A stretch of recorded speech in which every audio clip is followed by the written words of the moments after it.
Está de volta e agora vamos falar um assunto que interessa a muitas e, é claro, todas as mulheres. Vamos falar sobre a menopausa.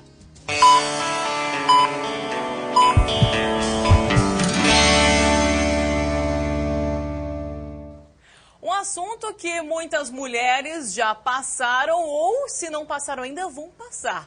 Menopausa. Para falar sobre isso, eu convidei hoje a sexóloga e ginecologista, a doutora Ana Maria. Boa tarde, doutora. Seja bem-vinda mais uma vez ao Ver Mais. Boa tarde. Mais uma vez é um prazer estar aqui com vocês. Muito obrigada. Doutora, primeiramente, vamos esclarecer o que é a menopausa.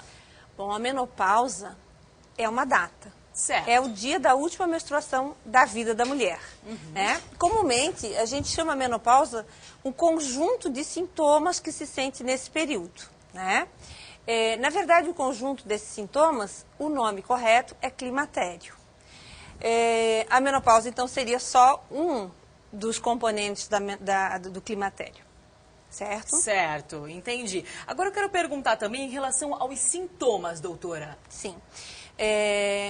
A menopausa, o climatério geralmente começa com as alterações da menstruação. Mulheres que menstruam mais do que menstruavam anteriormente, mais próximo uma menstruação da outra, ou então ao contrário, passam a apresentar ciclos mais longos, ou então das duas maneiras. Tá? Esse é um dos principais sintomas. O calorão, né, o famoso calorão, que nós chamamos de fogachos. Tem como evitar esses calorões ou, de alguma maneira, amenizar, doutora, os calorões? Tem. Fora o tratamento medicamentoso, que nós podemos conversar posteriormente, tem os fatores, as medidas dietéticas e bons hábitos, de um modo geral, de saúde. Tais como atividade física regularmente, isso já deve ser começado muito anteriormente, né? De preferência a vida toda. E alguns alimentos, né? Alimentos ricos em sojas, grão, uma alimentação mais equilibrada, com certeza vai fazer com que essa mulher sofra menos no climatério. Entendi.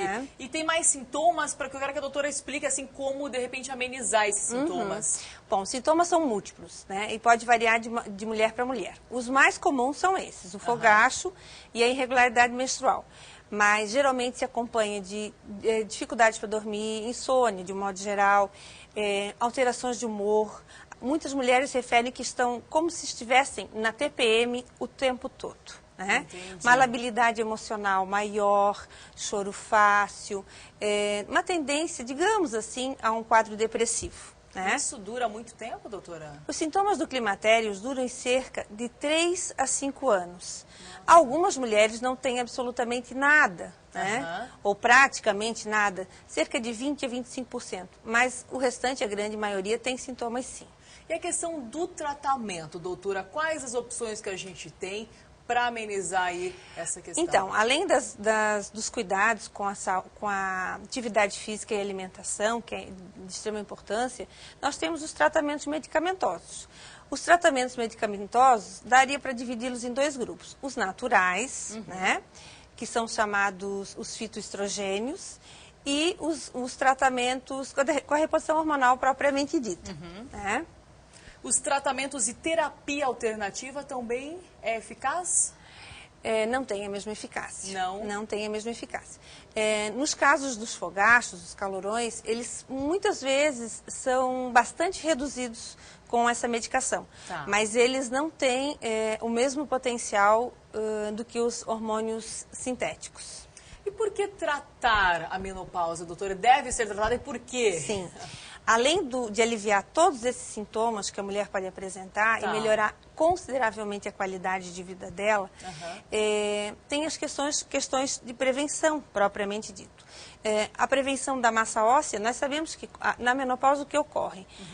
Há uma falência dos ovários, os ovários param de produzir os hormônios. Certo. E essa queda da produção dos hormônios pelo ovário leva a algumas alterações no organismo. Dentre elas, a osteoporose. Né?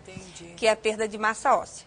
Então, a reposição hormonal, ela faz essa prevenção, entre outras coisas, da perda da massa óssea.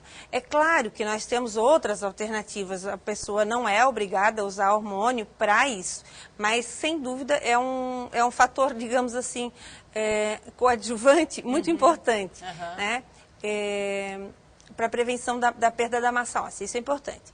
Outra questão é também para a doença de Alzheimer. Sabemos hoje que as mulheres que fazem reposição têm um índice menor.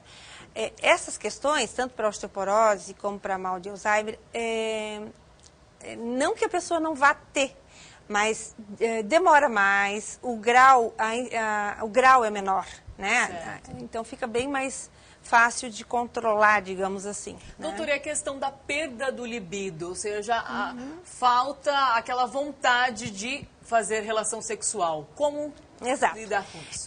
Nessa fase que a mulher já está, geralmente ela já está casada, né, casada há muitos anos. Então, além da queda de hormônios que faz com que realmente baixe a libido, tem também um fator que a gente chama de habituação.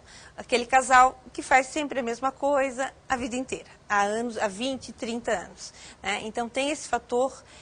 Tem o fator da mudança de humor, a paciente, a mulher fica mais inquieta, fica menos disponível e muitas vezes o marido também não acompanha essa mudança, ele também sofre, mas ele não sabe como lidar com isso e já é um fator importante, essa questão já é um fator importante de um afastamento sexual. A baixa dos hormônios também pode implicar nisso, sim. Além disso, soma que com o passar da menopausa, a vagina vai ficando ressecada, justamente pela falta de hormônios. Né? Então, ela vai ter uma dificuldade de lubrificação, que vai fazer com que essa relação sexual seja dolorosa. E por que não dizer desprazerosa? Né? Então, essa mulher sai de uma relação infeliz, digamos assim, despreparada, sem vontade para uma próxima relação. Ela vai para uma próxima relação já sem vontade, com menos vontade ainda, porque ela sabe que, além de tudo, vai doer, né? Pela falta de lubrificação. Então, tem que ser tratada essa mulher, com certeza. Como poderia tratar essa falta do libido? A falta da libido, geralmente, veja bem, para pacientes que sempre tiveram uma libido normal, e que passam a apresentar uma queda nessa fase da vida, a terapia de reposição hormonal certamente vai ajudar. Né?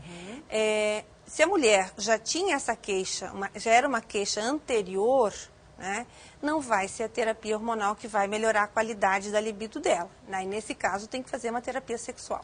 E essa terapia sexual é indicada para muitas mulheres, né, doutora? Para muitas mulheres. Aliás, esse é um tema para a nossa próxima entrevista. Combinado. Uma sexóloga como a doutora Ana Maria Menegon, com certeza vai nos esclarecer muitas dúvidas. Doutora, obrigada pela participação aqui no Ver Mais e vamos marcar essa entrevista que com certeza muitas mulheres e homens vão se interessar. Certamente, os homens também poderão assistir, também gostarão. Obrigada pela participação. Disponha.